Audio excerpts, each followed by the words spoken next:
지난 리그 1라운드에서 파리 생제르맹이 굉장히 답답한 경기력을 보여줬는데 지난 경기는 파리 생제르맹이 공격권을 가지고 있을 때 선수들의 개인적인 역량 플러스 감독의 전술적인 능력이 모두 부족했던 경기였어요.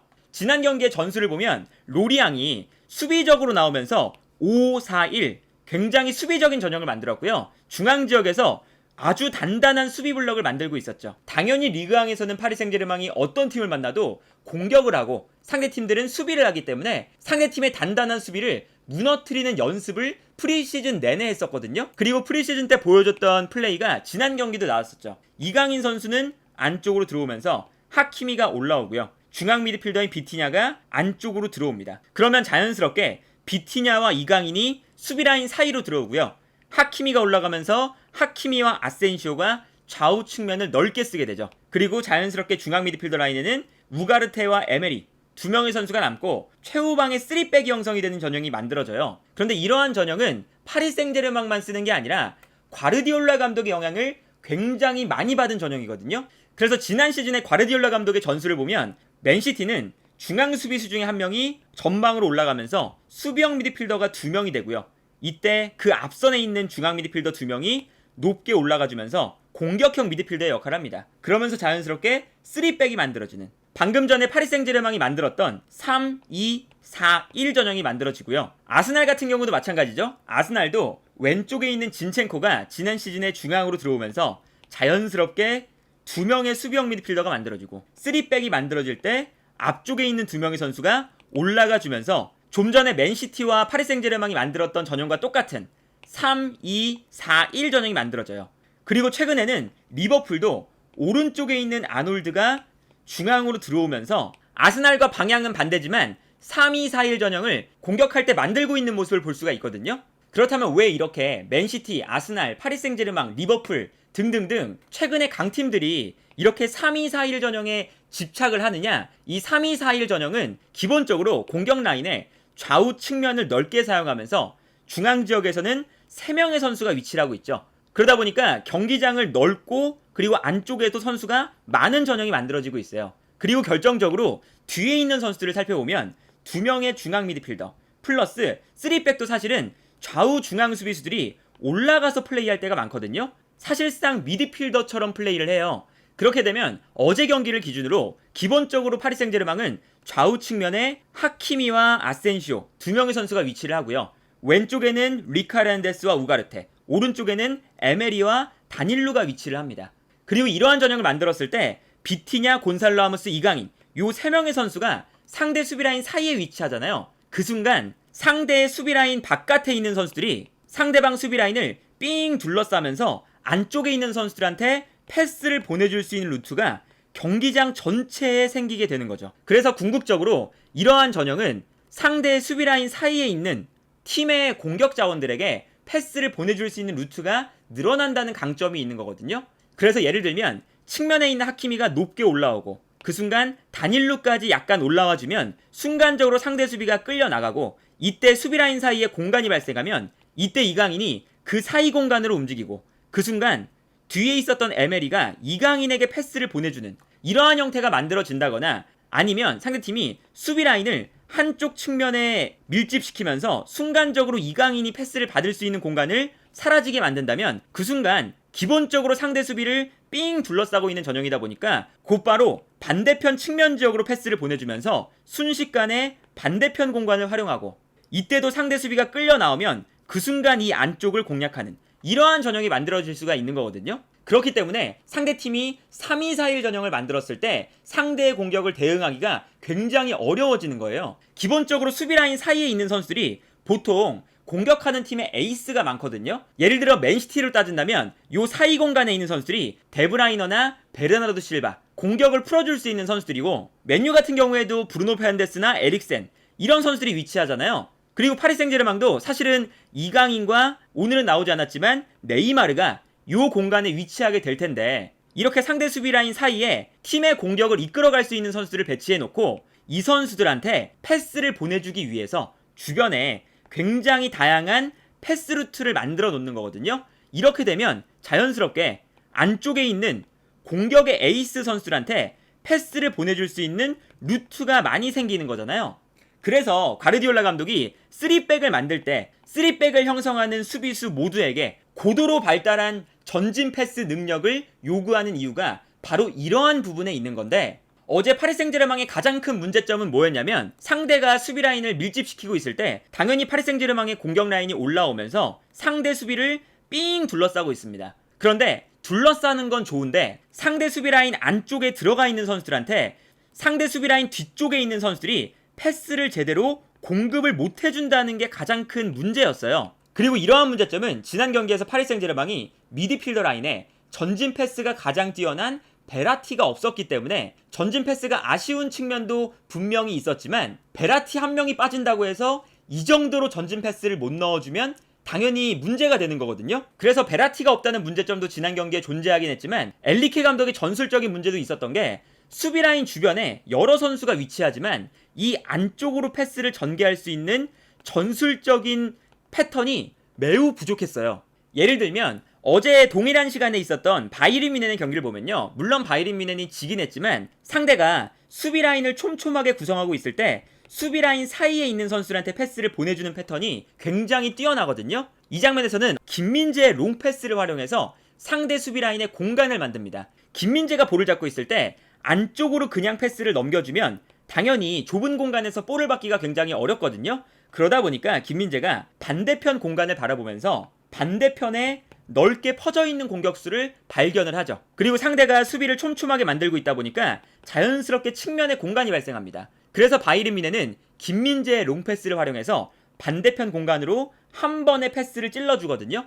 그리고 이 정확한 롱패스가 들어가는 순간 당연히 넓은 측면 공간에서 바이에른 뮌헨이 볼을 받기 때문에 상대 수비가 끌려 나오게 되죠. 그런데 수비가 끌려 나오는 순간 상대 수비 라인 사이에 있던 선수가 공간으로 뛰어들어가기 시작합니다. 그리고 뛰어들어가는 선수에게 김민재의 롱패스를 받아서 측면에 있는 선수가 패스를 보내주면서 상대 수비 라인을 무너뜨리는 패턴을 가져가게 되거든요. 그래서 투엘 감독도 결과적으로는 변형 3백을 만들면서 3-2-4-1 전형을 똑같이 만드는데, 똑같은 3-2-4-1 전형을 써도 상대 수비 라인을 어떻게 공략할 것이냐, 상대 수비 라인 사이에 위치하는 우리 팀의 공격형 미드필더들에게 얼마나 좋은 패스를 보내줄 것이냐, 이러한 전술적인 패턴에 대한 문제가 어제 파리 생제르맹은 특히나 크게 나타났었던 팀이다 라고 볼 수가 있겠고요. 그리고 애초에 엘리케 감독의 전술적인 특징 중에 하나가 어떤 게 있냐면 모험적인 전진 패스를 되게 아끼는 감독입니다. 안정적인 플레이를 좋아하거든요. 그래서 엘리케 감독 입장에서는 이제 이런 거죠. 후방에서 볼을 점유하고 있다가 상대의 수비 라인 사이로 패스를 보내줬을 때 만약에 이 패스가 상대방 수비에게 걸리면 걸리는 순간 당연히 파리 생제르맹은 수비 라인이 높게 끌어올려져 있기 때문에 곧바로 상대팀에게 역습을 허용할 수 있는 문제가 발생한다. 그래서 엘리케 감독은 상대 수비 라인이 만들어져 있을 때 상대 수비 라인 주변에서 볼을 소유하는 순간 상대방 수비 라인 사이로 모험적인 패스를 역습을 당하지 않기 위해서 굉장히 자제할 때가 많아요. 그런데 그러다 보면 어떤 문제가 발생하느냐, 실질적인 공격은 되지 못하고 볼은 점유하고 있는데 공격 찬스는 만들어지지 않는 거죠. 상대 수비 라인 주변에서 계속 볼만 돌리다가 실질적으로 득점이 나오는 건 결국엔 상대 수비 라인 중앙에 있는 지역이잖아요. 그래서 가르디올라 감독이 자신의 전술에 대해서 이야기할 때 되게 중요하게 이야기하는 멘트가 뭐냐면, 우리가 볼을 점유하는 건 결과적으로 전진 패스를 통해서 득점을 만들기 위함이다. 티키타카라고 해서 볼 점유율을 중시하는 축구만 한다는 것은 내 전술에 대한 오해다 라는 류의 인터뷰를 매번 해요. 그래서 가르디올라 감독이 가장 싫어하는 축구 중에 하나가 어제 파리 생제르맹이 했던 뒤에서만 볼을 돌리는 그러한 축구거든요. 그래서 어제 경기의 기록을 보면 파리 생제르맹이 볼 점유율은 78%, 그리고 패스 횟수는 1000개가 넘었어요. 엄청나게 볼 점유율을 많이 가져가면서 공격권을 가지고 있는 축구를 했죠. 그런데 공격권을 90분 내내 가지고 있었던 것에 비해서 결정적인 찬스는 못 만들어내고 경기력은 굉장히 답답했거든요.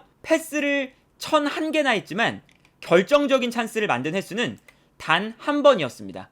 정말 비효율적인 축구라고 할 수가 있겠고, 이렇게 되면 볼을 점유하긴 하지만 결과적으로 위협적인 공격 찬스를 만드는 횟수는 적어서 경기 자체가 굉장히 지루할 때가 많아요. 어제 파리 생제르맹의 경기에서 패스를 시도한 위치를 보면요, 상대 수비 라인 주변에 굉장히 많은 패스 횟수가 이루어졌다는 걸 볼 수가 있었습니다.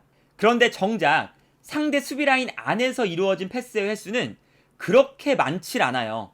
그래서 히트맵을 봐도 파리 생제르맹이 이러한 히트맵이 나타납니다. 상대 수비 라인 주변에는 정말 선수들이 많이 움직였다는 게 티가 나는데 상대의 페널티 박스 안쪽에서는 히트맵이 그렇게 많이 나타나지 않는 걸 볼 수가 있고요. 그런데 놀라운 건 뭐냐? 엔리케 감독이 스페인 국가대표팀을 맡았을 때, 특히나 스페인 국가대표팀이 굉장히 답답한 경기력을 보여줬을 때의 패스맵과 히트맵이 똑같이 나타납니다. 월드컵에서 스페인 국가대표팀이 모로코와의 경기에서 0대0으로 비겼을 때 패스맵을 보면요, 패스를 상대 수비라인 주변에서 엄청나게 돌렸지만 결과적으로 박스 안에서의 패스 횟수는 거의 없다는 걸 볼 수가 있고, 히트맵도 아까 파리 생제르맹의 히트맵과 마찬가지로 상대의 페널티 박스 안쪽에서는 히트맵이 그렇게 많이 만들어지지 않고 수비라인 뒤쪽에서 계속 볼을 돌렸다는 걸 확인할 수가 있죠.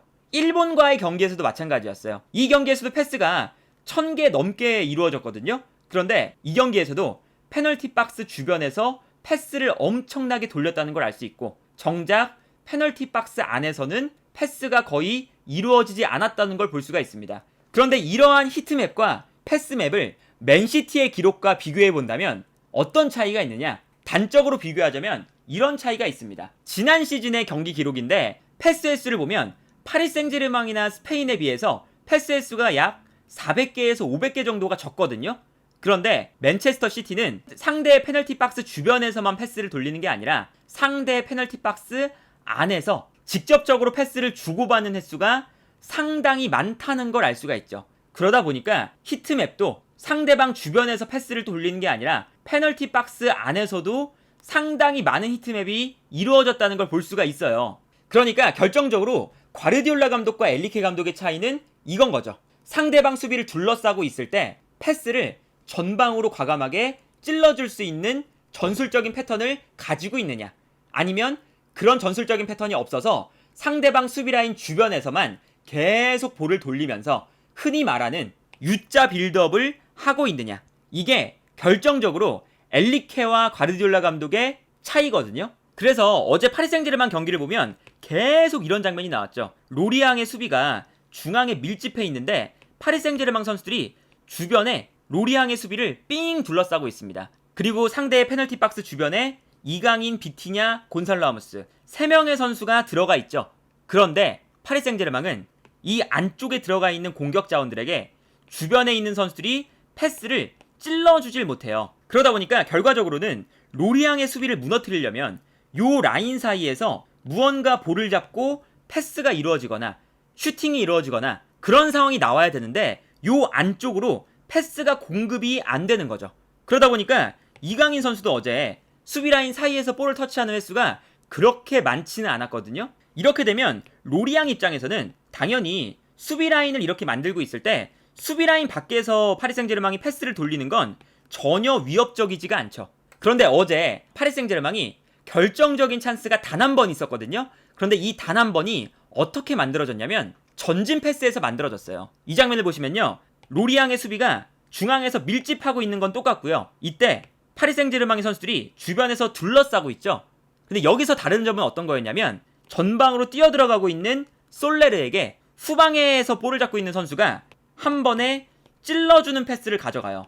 전진 패스가 이루어지면서 순간적으로 로리앙의 수비가 뒷걸음질 치게 만듭니다. 그래서 이 다음 장면을 보면요, 애초에 이 패스가 매우 정확하게 뛰어들어가는 솔레르를 향해 들어가긴 했지만 로리앙의 수비가 뒷걸음질 치다 보니까 순간적으로 수비 라인과 미드필더 라인 사이가 벌어지죠. 그러면서 2차적인 찬스가 나옵니다. 뒤에서 뛰어들어오고 있던 파비앙 루이스에게 솔레르가 볼을 떨어뜨려 주자마자 요 공간에서 로리앙의 수비가 벌어지면서 공간이 발생하고 결정적인 득점 찬스를 잡는 장면이거든요. 그래서 사실은 어제는 이강인 선수가 저런 패스를 뿌려줄 수 있는 파리 생제르맹에서 유일한 선수였고, 그러다 보니까 어제 경기에서 리그왕에서 평가한 공식 평점 1위였는데 전체적으로 전술적인 틀 자체가 엔리케 감독이 과감한 전진 패스를 그렇게 많이 시도하지 않고 있고, 그리고 좋은 전진 패스가 들어갈 만한 전술적인 패턴도 보여주지 못하고 있다. 그리고 이게 물론 시즌을 거듭할수록 발전할 여지가 충분하지만 프리시즌부터 지난 리그 1라운드까지 약 한 달간의 기간 동안 발전된 모습이 그렇게까지 나오지 않기 때문에 파리 생제르맹이 아직까지 리그 1라운드밖에 치르진 않았지만 파리 생제르맹이 이번 시즌이 굉장히 험난할 것으로 예상된다 라고 평가할 수밖에 없었던 지난 리그 1라운드가 아니었나 싶습니다.